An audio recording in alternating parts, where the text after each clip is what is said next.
Les riches n'ont jamais été aussi nombreux et leur fortune aussi élevée. Bonjour Laurie. Bonjour David. Bon, Capgemini sort comme chaque année son rapport sur les millionnaires dans le monde et on a atteint un nouveau record cette année.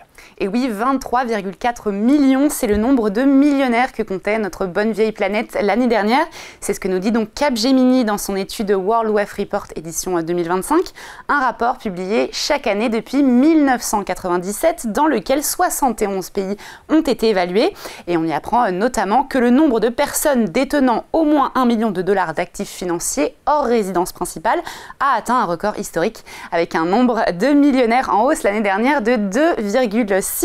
Autrement dit, la planète n'a jamais compté autant de riches. Donc plus nombreux, mais aussi plus riches. Exactement, tout à fait. Donc au-delà du nombre, c'est ce qui est impressionnant, c'est la richesse totale cumulée, 90 500 milliards de dollars, soit une augmentation de 4,2% en un an.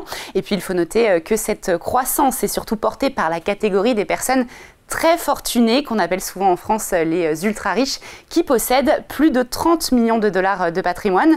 Cette catégorie a connu une progression encore plus marquée de 6,2% en 2024. Bon, et d'où vient la question évidemment, d'où vient la croissance de cette richesse? Eh bien, vous vous en doutez, David, la bourse y est bien sûr pour quelque chose. La bourse.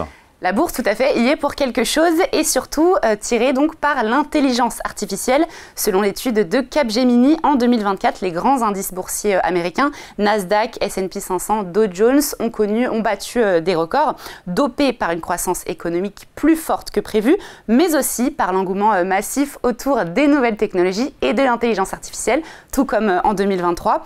Rappelez-vous, David, également, en 2022, les personnes les plus riches avaient vu la valeur de leur patrimoine connaître un très fort recul en raison, cette fois-ci, du repli des cours boursiers, ce qui prouve bien qu'aujourd'hui, plus que jamais, la fortune est intimement liée à la performance boursière. Bon, où est-ce qu'on trouve le plus de riches, Laurie, dans le monde? L'Amérique, c'est toujours le royaume des super riches.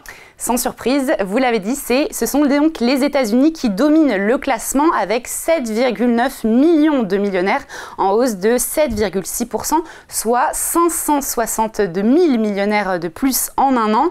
Un pays qui concentre à lui seul plus d'un tiers des millionnaires dans le monde, ce qui renforce son statut de pôle d'attraction des grandes fortunes et qui contraste fortement avec d'autres régions du monde, en particulier avec l'Europe. Tiens, justement, Laurie, qu'en est-il de l'Europe? Focus sur le vieux continent. Eh bien, contrairement aux États-Unis, en Europe, ça baisse. Le nombre de millionnaires y a reculé de 2,1%.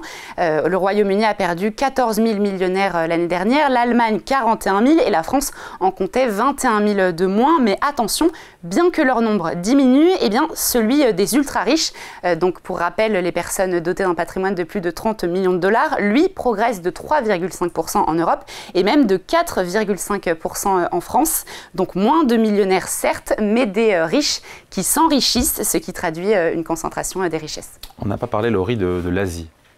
Tout à fait. Eh bien, l'Asie-Pacifique connaît de fortes disparités selon les pays. La croissance globale du nombre de millionnaires y est de 2,7%.